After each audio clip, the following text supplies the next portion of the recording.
성도 여러분, 1년에는 사계절이 있습니다. 추나추동이 있죠. 봄, 여름, 가을, 겨울. 그 순서 그대로 가야 합니다. 여러분, 마음에 안 든다고 그 중에 하나 넘어갈 수 있습니까? 빠뜨릴 수 있습니까? 피해갈 수 있나요? 그럴 수 없어요. 여러분, 1년의 그 모든 사계절은요, 우리가 인생을 살면 다 통과해야 합니다. 여러분, 그 1년에 계절의 사계절이 있는 것처럼 여러분 인생도 마찬가지입니다. 여러분 인생을 살면요, 우리가 반드시 통과해야 될 과정이 있습니다. 우리가 반드시 걸어가야 될 길이 있습니다. 그 길이 뭘까요? 그 길은 바로 누구도 비껴갈 수 없는 길, 고난과 죽음과 부활이다라는 거예요. 여러분, 우리의 인생은 결국 이 고난과 죽음과 부활을 통과하는 것입니다. 그게 여러분 인생이고 삶이에요. 여러분 가운데 고난 없는 분 계세요? 인생에 나는 고난이 없어. 만약에 여태까지 없었으면 언젠가 만나게 되실 거예요. 일찍 만났냐, 조금 늦게 만났냐, 그 차이지 반드시 고난을 만나게 되죠. 우리 인생 가운데, 여러분 가운데 고난으로부터 면제된 사람이 누가 있나요? 죽음은 어떻습니까? 여러분 세상에 안 죽는 사람 있습니까? 이것도 마찬가지로 일찍이든 늦게든 시기와 모습은 좀 다를 수는 있지만 여러분 죽음에서 면제된 사람 이 땅에 아무도 없습니다. 그리고 죽음이 끝이 아니죠. 사랑하는 성도 여러분, 내가 믿든지 믿지 않든지 죽음이 끝이 아니에요. 죽음 뒤에 부활이 있습니다. 부활해서 하나님 앞에 서야 하는 시간이 있어요.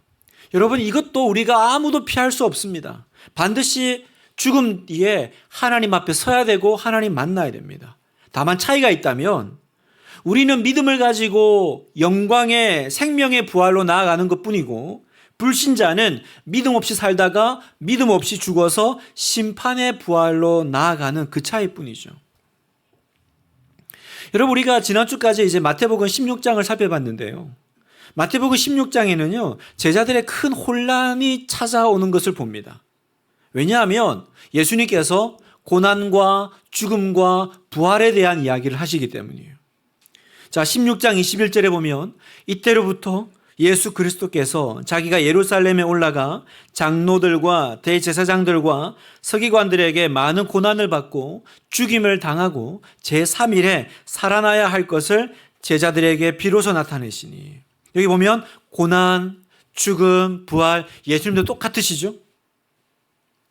이 얘기 듣고 제자들이 당황했습니다. 그래서 제자들을 대표해서 베드로가 어떻게 해요? 예수님 말리잖아요. 제지하잖아요. 예수님, 고난 얘기 좀 하지 마세요. 예수님 그런 소리 좀 하지 마세요. 그런 일은 일어나지 않을 겁니다. 일어나면 안 됩니다. 그러다가 예수님한테 사탄아 물러가라 꾸지람 듣잖아요. 네가 하나님의 일을 생각 안 하고 사람의 일을 생각하는도다 책망하십니다. 무슨 말이에요? 네가 원하든 원하지 않든 네가 나를 붙잡고 안 됩니다 말리든 안 말리든 고난과 죽음과 부활은 누구든지 가야 된다라는 거예요. 네가 싫다고 피할 수 있는 길이 아니다라는 거예요. 그러니까 제자들이 예수님 따르는 길, 이 길이 결국은 고난과 이런 어려움이 있는 길인가? 패닉이 온 겁니다. 혼란에 빠진 겁니다. 그리고 그걸 생각하니까 마음에 두려움이 찾아온 거예요. 그래서 오늘 우리가 읽은 이 17장의 이야기가 이어지는 거예요. 여러분 17장은 일명 변화산 사건으로 불려집니다. 예수님께서 어떤 한 산에서 제자들 앞에서 원래 자신의 모습, 어떤 모습이에요? 하나님의 모습으로 변화되는 것을 제자들에게 보여주시는 거예요. 1절 2절에 보면 엿새 후에 예수께서 베드로와 야고보와 그 형제 요한을 데리시고 따로 높은 산에 올라가셨더니 그들 앞에서 변형되사 그 얼굴이 해같이 빛나며 옷이 빛과 같이 희어졌더라. 여러분 이 모습은 예수님이 원래는 부활하신 다음에 보여주실 모습이죠. 그죠? 부활하신 다음의 모습이에요. 원래 본인이 가지고 계셨던 하나님의 모습입니다. 그런데 왜 갑자기 이 시점에서 예수님께서 제자들에게 본래 본인의 모습, 하나님의 모습을 보여주고 계실까요? 지금 제자들의 상황 때문이에요. 고난과 죽음만 바라보면서 두려움에 뜨는 제자들에게 고난과 죽음 그 뒤에 있는 부활을 땡겨서 보여주시는 거예요. 왜요? 그걸 보여주시면서 격려하고 위로하기를 원하셨던 거죠. 용기를 붙돋아 주시길 원하셨던 거예요. 마치 그 영화를 보면, 영화를 보지 않았지만 예고편에 있는 것처럼 너희가 앞으로 고난을 겪고 죽음을 통과할 거야. 그러나 이게 결론이야. 이게 결론이야. 이걸 보여주시면서 위로하고 계신 거예요. 자, 이 내용을 우리가 오늘 함께 보면서 힘을 얻기를 원하는데요. 오늘 본문에서 우리가 얻을 수 있는 하나님 우리에게 주시는 중요한 메시지가 있습니다. 첫 번째는요, 예배는 영광의 주님을 만나는 자리라는 것입니다. 예배는 어떤 자리요? 영광의 주님. 그냥 주님이 아니라 영광의 주님이요. 여러분, 오늘 본문에 보면 예수님이 몇몇 제자들을 데리고 높은 산에 올라가셨다 그러는데 1절에 보면, 자 보세요. 엿새 후에 예수께서 베드로와 야고보와 그 형제 요한을 데리시고 따로 높은 산에 올라가셨더니, 왜 굳이 엿새 후가 붙었을까요? 그냥 예수께서 이 제자들 데리고 높은 산에 올라가셨다 이래도 되잖아요. 이 엿새 후는 단서예요. 어떤 단서요? 이 사건은 앞의 사건과 연결되어 있다는 거예요. 앞에 어떤 사건이요?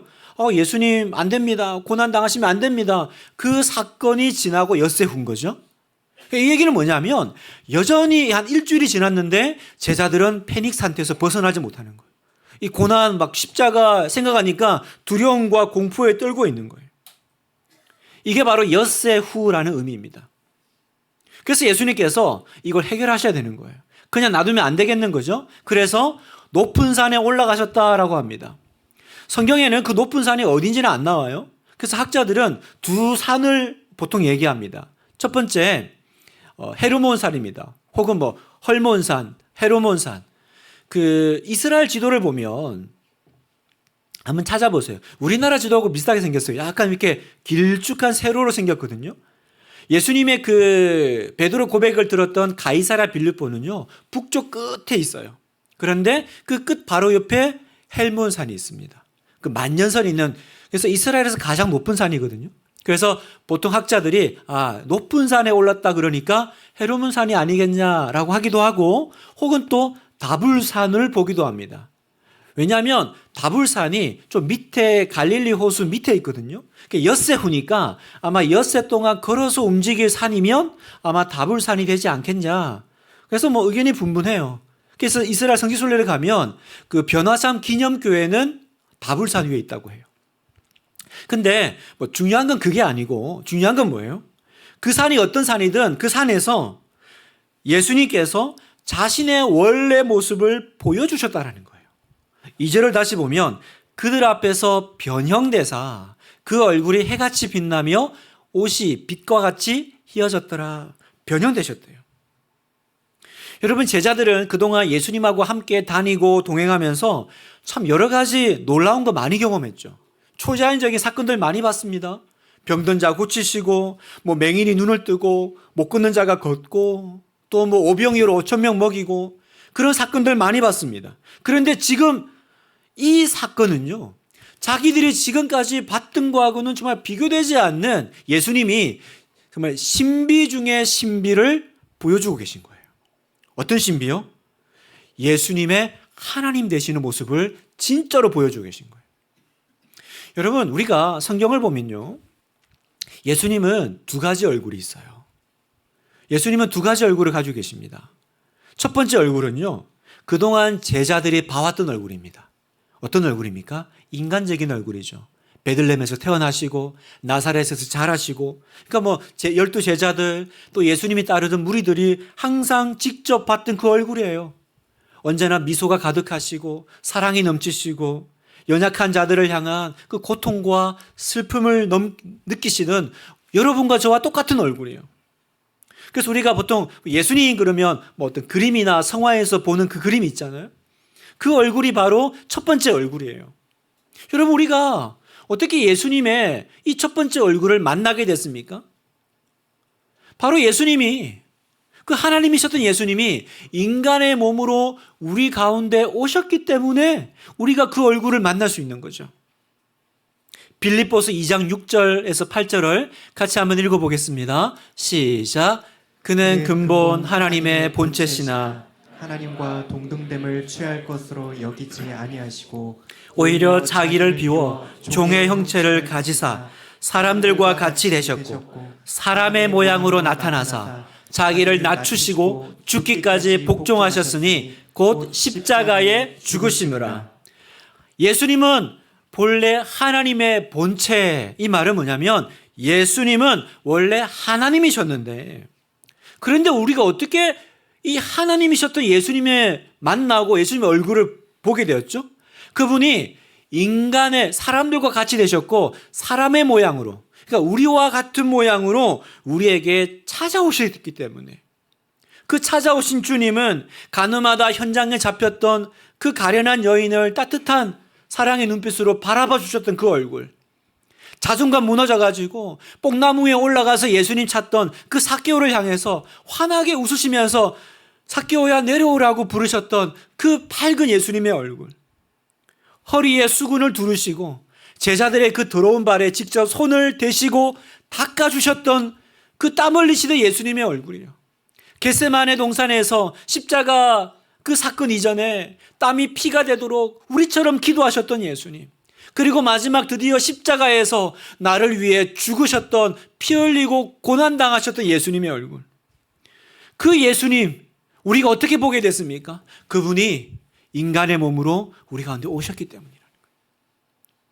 어느 한 목사님이 동남아시아 어떤 한 사원회를 방문했어요. 근데 우연히 그 옆에서 불교 지도자하고 힌두교 지도자와 같이 이렇게 자리를 하게 된 거예요. 그래서 이런저런 얘기를 하다 보니까 본인도 이제 자기가 목사인 걸 드러내게 됐고, 그러다 보니 이 사람들하고 대화가 신앙 이야기로 이어지게 됐습니다. 목사님이 그 두 지도자에게 물었대요.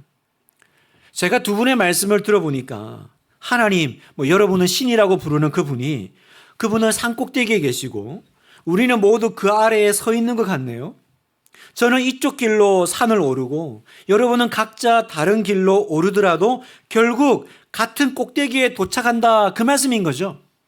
그랬더니 그 지도자 중에 한 명이 환한 얼굴로 맞습니다. 정확하게 이해하셨네요. 우리는 서로 다르지 않아요. 올라가는 길만 다를 뿐이죠. 이렇게 얘기했대요. 여러분, 이게 세상에서 종교가 하는 이야기죠. 그러자 목사님이 이렇게 물으셨대요. 그러면 제가 질문이 하나 있습니다. 만약에 그 산꼭대기에 계신 그 하나님이 우리가 있는 이곳으로 내려오신다면 어떻습니까? 하나님이 우리가 그분을 찾아오기를 기다리지 않으시고 먼저 우리에게 오신다면 말입니다. 두 사람이 잠시 서로를 바라보다가 이렇게 말했대요. 그게 사실이라면 정말 놀라운 이야기네요. 목사님 말씀하셨어요.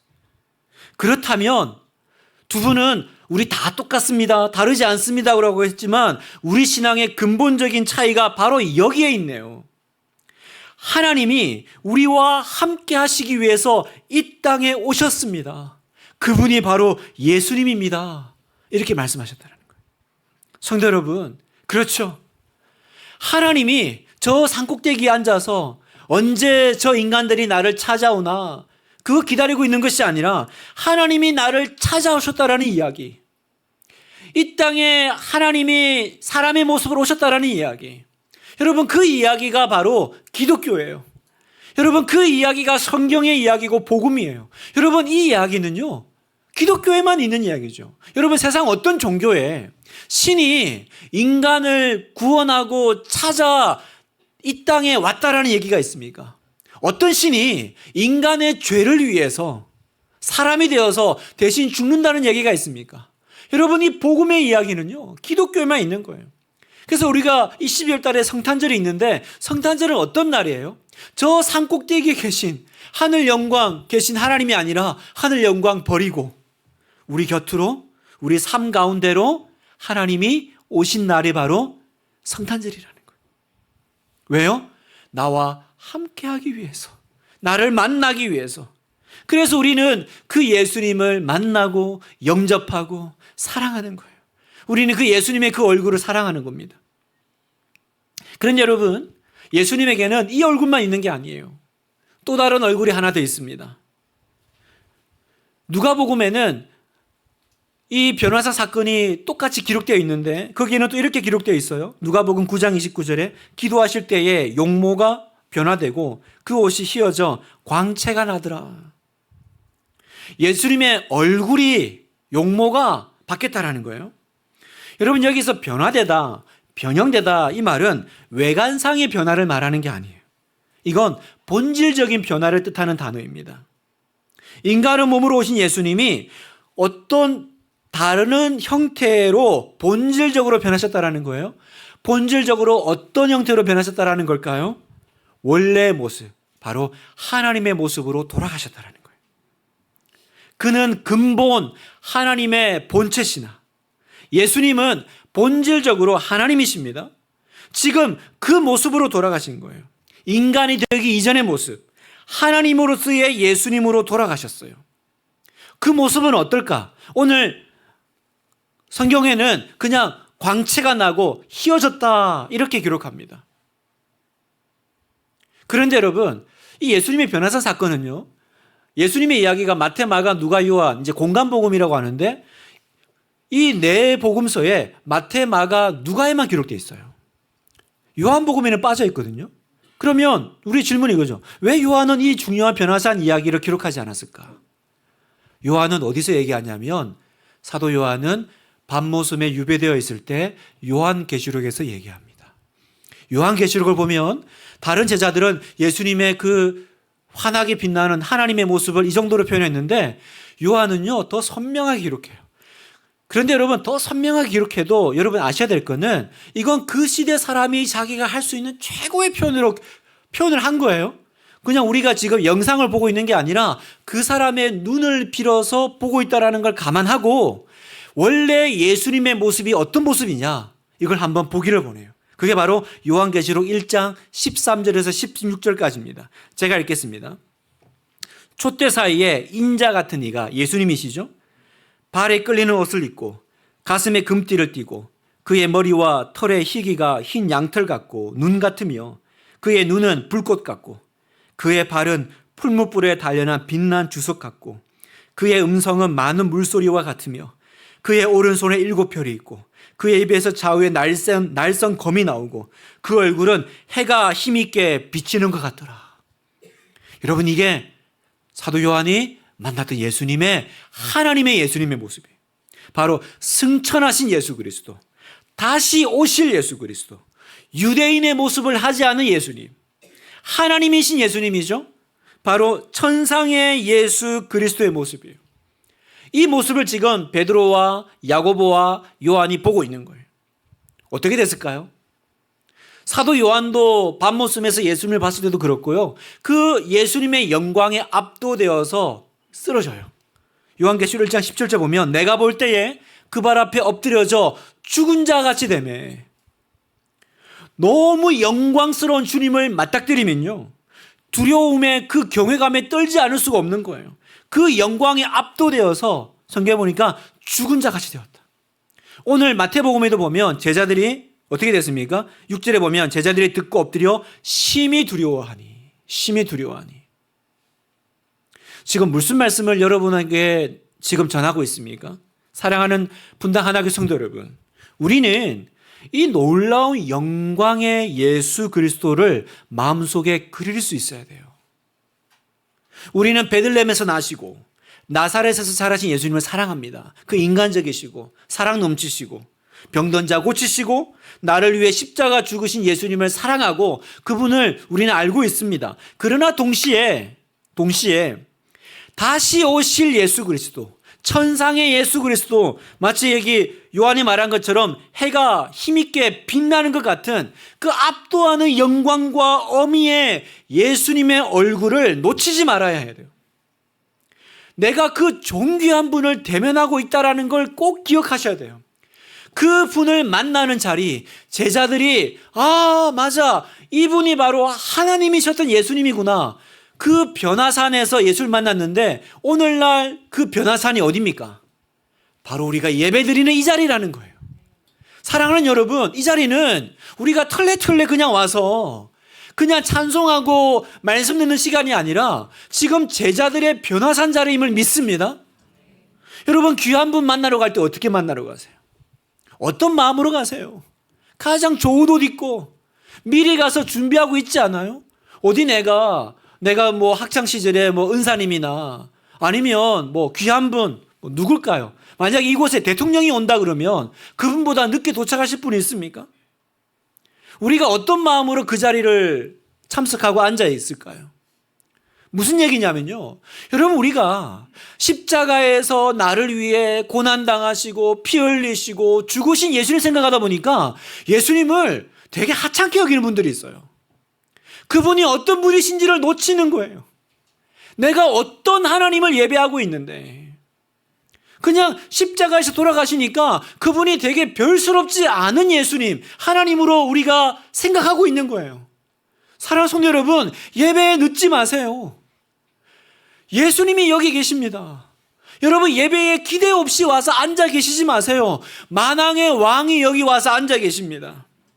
여러분 예배 자리는요, 제자들이 목도했던 그 변화산의 영광이 많은 자리라는 것을 여러분 꼭 기억하시기를 축원합니다.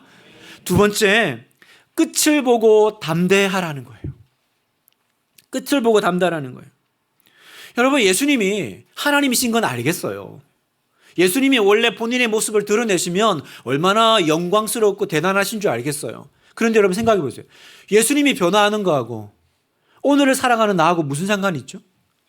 예수님이 그렇게 하신 건 알겠는데 그걸 왜 나한테 보여주세요? 왜 제자들에게 보여주세요? 여러분 지금 제자들은요, 예수님이 고난과 죽음과 부활을 얘기하니까 그 얘기 듣고 너무 당황스러워합니다. 이게 이렇게 어렵고 이거 내가 피할 수 없다고 막 두려워해요. 그때 예수님께서 어떻게 제자들을 위로해 줄 수 있을까요? 고난을 없앨까요? 죽음을 없앨까요? 그건 피할 수 없는 거예요. 예수님이 그 두려워 떠는 제자들을 위로하는 방식은 뭐냐면 끝을 먼저 보여주시는 거예요. 끝을 보여주시는 거예요.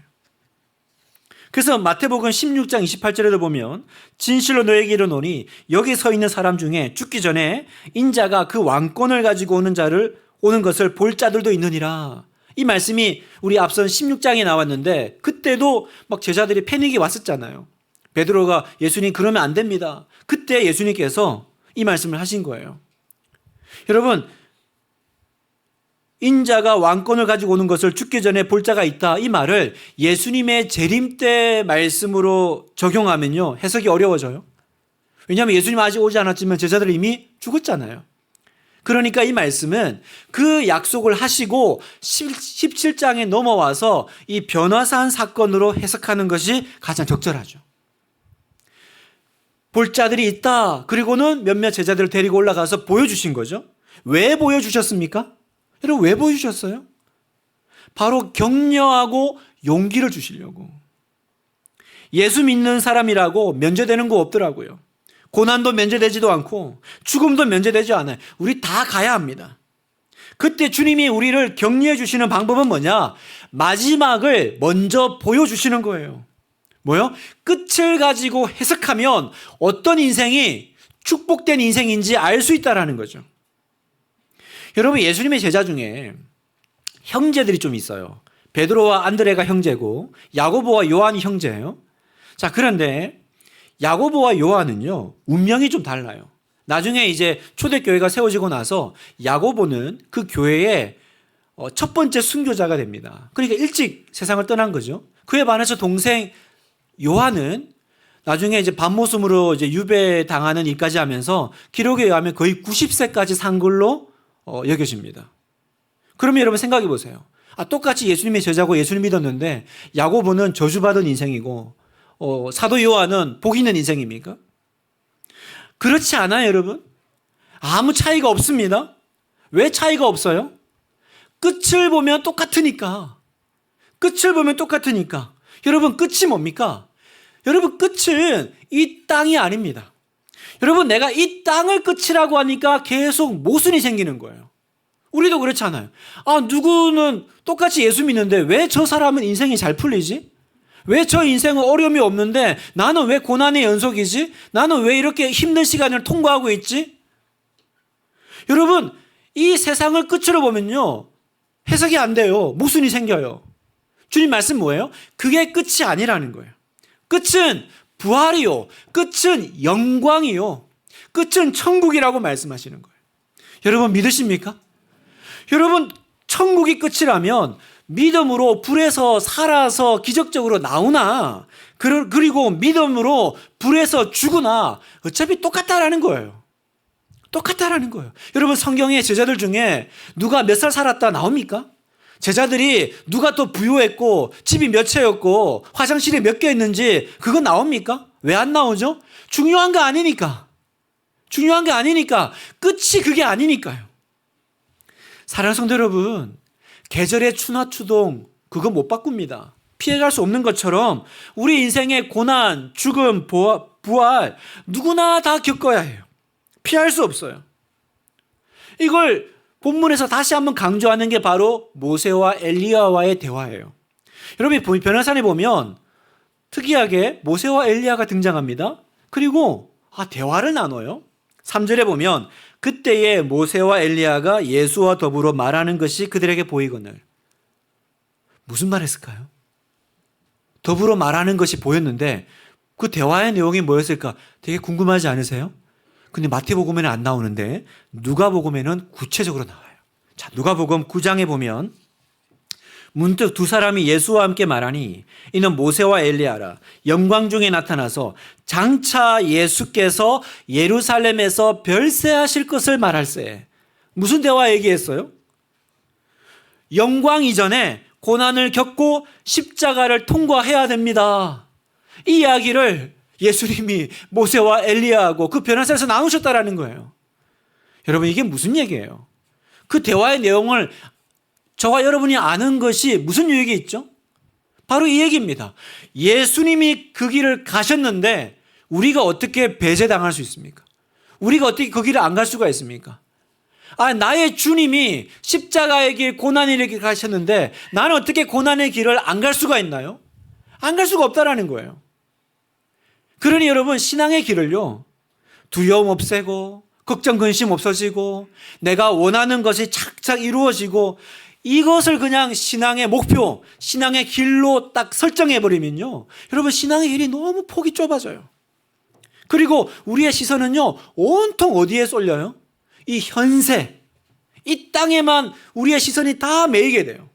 그리고 모든 것을 다 이 땅에서 해결받기를 원합니다. 그래서 예수 잘 믿는 증거가 뭐예요? 복받은 증거가 뭐예요? 이 땅에서 복받는 거예요. 이 땅에서 해결받는 거예요. 여러분 이런 신앙 인기 좋습니다. 교회에서 예수 믿으세요? 고난도 없어지고 두려움도 없어지고 다 잘 될 겁니다. 이렇게 얘기하면요 그 교회는 되게 인기가 많을 거예요. 근데 문제가 뭐죠? 문제는요 그 인생에 고난이 오면 해석이 안 되는 거예요. 그렇게 내가 신앙생활하고 믿음생활하고 기도생활했는데 고난이 찾아오잖아요. 해석이 안 되고 수용이 안 돼요. 뭐라고 합니까? 내가 뭘 잘못해서 이런 일이 생겼나요? 이렇게 하면 웃기 시작해요. 너무나도 나약한 신앙이 오는 거예요. 고난만 오면 휘청거려요. 고난만 오면 뒤집어져요. 그러다가 신앙 버리는 거죠. 여러분 예수님은 우리에게 분명히 말씀하셨습니다. 고난이 있다라는 거예요. 죽음을 통과할 거라는 거예요. 그러나 그게 끝이 아니고 최종적인 부활의 영광이 있으니까 너는 그 끝을 보고 담대하고 용기를 내어서 그 고난을 통과하고 죽음을 통과하라는 것입니다. 여러분 아멘이세요? 여러분 이런 신앙이 되면 우리가 더 이상 상황과 관계없는 신앙이 돼요. 좀 어려운 일이 있어도 당황하지 않습니다. 왜요? 이 모든 건 그 좋은 영광과 끝을 향해 가는 길에 나타나는 과정 중에 하나일 뿐이니까. 끝을 보면 다 해석이 돼요. 예를 들어 볼까요? 어떤 축구 경기를 봤는데 축구 경기가 10대 0으로 막 지고 있어. 그러면 여러분 축구가 농구도 아니고 10대 0으로 지면 이 끝난 거죠. 근데 내가 이 경기를 끝까지 다 봤더니 끝에 가니까 10대 11로 이기네? 10대 11로 이기는 경기였더라고요. 여러분 내가 이 끝을 보면 그 다음에 혹시 재방송으로 이 경기를 볼 때 어때요? 옆에서 그 경기를 안 본 막 사람들이 TV 끄자. 이건 10대 0이면 끝난 거 아니야? 더 이상 게임을 할 필요가 있나? 이미 끝난 게임인데? 근데 끝을 본 사람은 어때요? 담대하죠? 흔들림이 없죠? 끝까지 봐봐.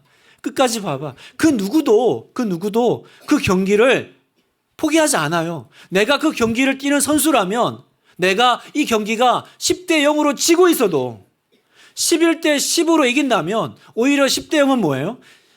역전승을 하기 위한 좋은 재료죠. 좋은 재료죠. 여러분, 오늘 설교 제목이 뭡니까? 끝을 아는 사람이 가지는 담대함 아닙니까? 오늘 주님께서 어떻게 우리를 위로하십니까? 끝을 보라는 거예요. 끝을 보고 지금을 해석하라는 것입니다. 그러면 우리는 고난을 회피하고 도망가는 것이 아니라 고난을 향해서 나아가게 된다는 거죠. 그래서 예수님이 이 변호사 사건이 끝나면 제자들 데리고 산 내려오십니다. 산 내려오시면 산 밑에는 무슨 일이 벌어지고 있냐? 다음 주에 얘기할 건데 난리도 아니에요. 그 간질병 걸린 아들을 데리고 있는 아버지 얘기가 나오는데 그 당시에는 간질병은 귀신 들렸다 생각했어요. 의학 지식이 이렇게 없을 때니까 막 거품 물고 쓰러지니까. 그래서 성경에도 보면 어디는 간질이라 그러고 어디는 귀신 들렸다 그러고 이렇게 표현하는 게 그 이유 때문인 거예요. 여러분, 이게 뭐예요? 산 밑에 내려오면 죽음 같은 현실이 기다리고 있는 거예요. 그런데 예수님 뭐라 그래요? 내려가자라는 거예요. 우리는 내려가야 한다라는 겁니다. 여기서 초막셋을 짓고 외면하고 살면 안 된다라는 거예요. 그건 예수님이 원하시는 신앙이 아니에요. 끝을 봤어? 그러면 내려가자라는 거예요. 그 고난을 향해서 가자라는 거예요. 근데 베드로가 이상한 소리 하죠. 4절, 베드로가 예수께 여쭈어 이르되 주여 우리가 여기 있는 것이 좋사오니. 이거는 어떤 신앙이에요? 고난을 외면하는 신앙. 여기 있으면 안 돼요. 저 싫은데요. 그냥 여기 그냥 고난 안 보고 그냥 여기 있으면 좋겠는데요. 성도 여러분, 회피가 아니라 끝을 보았습니까? 영광을 보았습니까? 그러면 회피가 아니라 믿음을 가지고 통과하시기를 축복합니다. 세상으로 내려가십시오. 십자가를 통과하는 삶을 사십시오. 끝을 아는 사람이 가지는 담대함을 가지고 좌절하지 않고 이 경기 끝까지 포기하지 않고 달려가는 여러분 되시기를 축복합니다. 마지막 세 번째, 듣고 따르는 것이 신앙이에요. 자, 예수님이 하나님의 모습으로 변모되실 때, 변현되실 때 성경에 보면 하늘에서 두 가지 음성이 들려요. 자, 5절에 보면 같이 한번 읽겠습니다. 시작. 구름 속에서 소리가 나서 이르시되 사랑하는 아들이요 내 기뻐하는 자니 너희는 그의 말을 들으라 하시는지라. 첫 번째 음성이 뭡니까? 이는 내 사랑하는 아들이요 내 기뻐하는 자다. 어디서 많이 들어봤죠? 언제 들었죠? 예수님께서 사역 시작하시기 전에 세례 요한에게 세례 받으실 때 그때 똑같이 나옵니다. 마태복음 3장 17절 하늘로부터 소리가 있어 말씀하시되 이는 내 사랑하는 아들이요 내 기뻐하는 자라 하시니라. 여러분, 예수님은요 언제나 중요한 시기에 중요한 일을 앞두고는 하나님의 음성을 들으셨어요. 여러분, 이게 무슨 말입니까?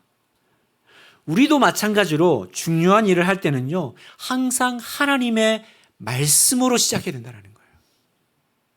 하나님이 나를 사랑하시고 하나님의 약속을 붙잡고 하나님이 나와 함께 하신다는 이 확신 없으면요 우리 그 누구도요 이 맡겨진 사명, 이 인생, 고난 감당해낼 수가 없어요. 그러니 여러분, 예배 나올 때마다 꼭 나에게 주시는 음성을 듣고 일주일을 시작하십시오. 월화수목 금토일이 아니에요, 여러분. 주일 월화수목 금토예요. 왜요? 우리는 이 주일날 와서 천국 열쇠로 하늘 문이 열리고 하나님이 나에게 주시는 그 하나님의 말씀을 듣고 그리고 일주일을 시작하는 거니까. 설교 시간에 하나님 음성 들으시는 여러분 되기를 축원합니다. 또 두 번째 음성이 뭐예요? 너희는 그의 말을 들으라라는 거예요. 여러분, 신앙생활 단순하게 말하면 뭐예요? 듣고 순종하는 겁니다. 듣고 따르는 겁니다. 여러분, 인생에서 제일 중요한 거 듣고 따르는 거예요. 고난 어떻게 통과합니까? 내 생각으로 통과 못합니다. 내 신념으로 통과 못해요. 예수님 말씀 듣고 통과하는 거예요. 여러분, 예수님 말씀을 들으면 너희는 그의 말을 들으라 하신 것처럼 내가 예수님 말씀만 들으면요 주는 그리스도시요 살아계신 하나님의 아들이십니다라고 하는 이 멋지고 힘 있는 베드로의 고백을 하게 되고 예수님 말씀을 놓치고 말씀에서 떨어져 나가면요 사탄의 생각을 대변하는 주여 뭐 여기가 좋사오니 여기서 집을 짓고 예수님 그런 일이 일어나면 안 됩니다. 이런 자기도 성경에 보면 자기도 지금 무슨 말을 하는지 모른다 그러거든요. 진짜 자기도 모르는 믿음 없는 소리를 막 하는 거예요. 조금만 어려운 일 생기면 터가 안 좋아서 그런가. 조금 어려운 일 생기면 올해는 뭐라 그러더라? 삼재야 삼재. 이사를 잘못했나? 이 집에 와서부터 안 좋은 일이 계속 생기네. 여러분 다 믿음 없는 소리죠. 도대체 누구 말을 듣고 사시는 거예요? 누구 말을 들었길래 이렇게 그냥 자기도 모르는 사이에 믿음 없는 소리를 망했다 죽겠다 이러면서 그런 소리를 하고 사시는 거예요. 베드로 소리죠. 온통 믿음 없는 헛소리들이에요. 여러분 신앙생활이 뭐예요? 너희는 그의 말만 들으라는 거예요. 그의 말만. 우리는 예수님의 말씀을 들을 때만 힘이 있는 줄 믿습니다. 여러분 예수님의 말씀을 들으십시오. 의심하지 말고 들으십시오. 여러분 이게 모든 것의 핵심이에요. 예수님 말씀 들으면서 고난 통과하고 예수님 말씀 들으면서 죽음 통과하고 그리고 예수님 말씀 붙잡고 부활까지 나가는 여러분 되시기를 주님의 이름으로 축원합니다. 말씀을 마무리하면서요. 제랄드 시처 목사님의 하나님의 은혜라는 책이 있어요. 제가 이 책을 다음 여름 방학 때 한번 필독서로 좀 읽히면 좋겠다 생각을 하는데 이 책의 저자가요. 자기 얘기인데 교통사고에서 같은 차에 타고 있던 어머니, 아내, 막내딸을 잃습니다. 어느 음주운전자가 일으킨 사고로 3대가 그 사고로 한 번에 목숨을 잃은 거예요. 그리고 남은 8살 아들하고 어느 날 차 안에서 대화하는 장면이 그 책에 나오는데요. 제가 그 책에 있는 내용을 그대로 한번 읽어드리겠습니다. 엄마가 지금 우리를 보고 계실까요? 아이가 불쑥 물었다. 나는 잠시 생각에 잠겼다. 잘 모르겠구나 데이빗. 이제 아들 이름입니다. 어쩌면 보고 계실 거야. 그거 왜 묻니? 어떻게 그런지 이해가 잘 안 돼서요. 천국은 행복만 가득한 곳이잖아요. 그런데 엄마가 이렇게 슬픈 우리를 어떻게 참아 보실 수 있을까요? 린다는 이제 아내 이름입니다. 린다는 천국에서 우리의 고통을 볼 수 있을까? 그게 어떻게 가능할까? 우리를 보면서 어떻게 견딜 수 있을까? 엄마가 우리를 보고 있는 것 같다. 이었고 나는 그렇게 말했다. 하지만 엄마는 결과까지 포함해서 이야기 전체를 본단다. 그런데 그 결과가 엄마한테는 아름답거든. 좋은 이야기가 될 거야, 데이빗. 여러분, 저는 이 목사님의 이 고백이요. 오늘 저와 여러분에게 주시는 하나님의 음성같이 들려요. 나는 결과를 포함해서 이야기 전체를 본단다. 그런데 이 이야기의 끝은 나에게 너무나도 아름답거든. 네가 고난을 통과하고 있니? 죽음의 시간을 통과하고 있니? 근데 나는 이 끝을 보니까 그 끝이 너무 아름다워. 좋은 이야기가 될 거야, 내 아들아. 좋은 이야기가 될 거라고 믿어라, 내 딸아. 너는 나를 끝까지 신뢰해. 좋은 이야기가 될 거야. 좋은 이야기가 될 거야. 여러분, 변화산의 그 사건은 우리에게 말씀하십니다. 이것이 너희의 결론이다. 여러분 아멘이세요? 그 영광을 보고 그 끝을 본 사람만이 가지는 담대함을 가지고 세상을 내려가시는 복된 여러분 되시기를 축복합니다.